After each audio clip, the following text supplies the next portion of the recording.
I've created a little experiment around my FEEL model. So let me just refresh your memory what FEEL stands for. And I believe that leaders should feel first. FEEL is uncover your fears or the fear of others.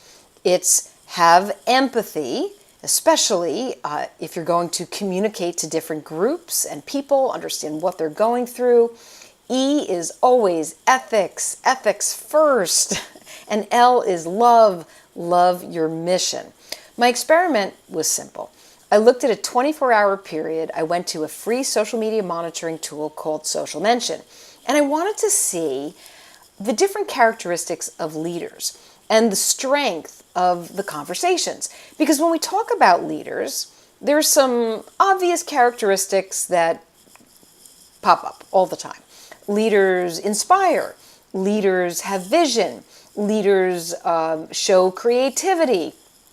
Leaders have courage. So these words, I wanted to test all of those words paired with the word leader.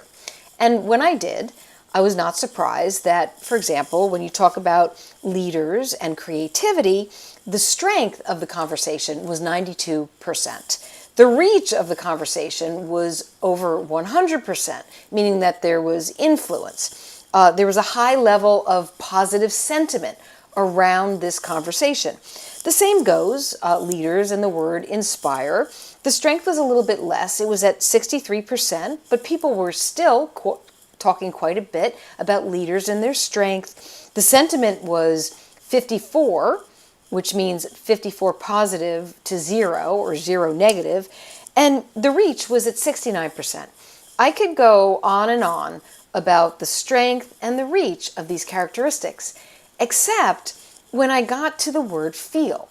When you look at conversations around leaders and feel and how they're feeling, well, that conversation was only at 6%. That's very little strength. Not a lot of people talking about how leaders feel.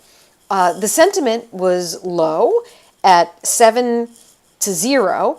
And not only that, there was only a 7% reach. Now, this is just a snapshot in time, but it's an indication that if people aren't talking about leaders and how they're supposed to feel, but focusing on other characteristics, then how do they feel?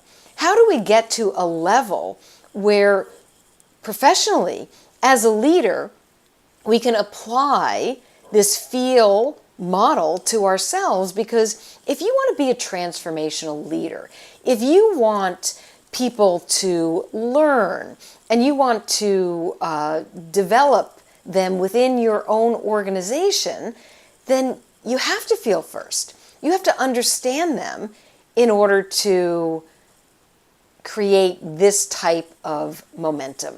So I challenge you. I challenge you to feel as a leader yourself and to go through the model and to see if you are in fact a leader who is feeling, and then take that into your organization.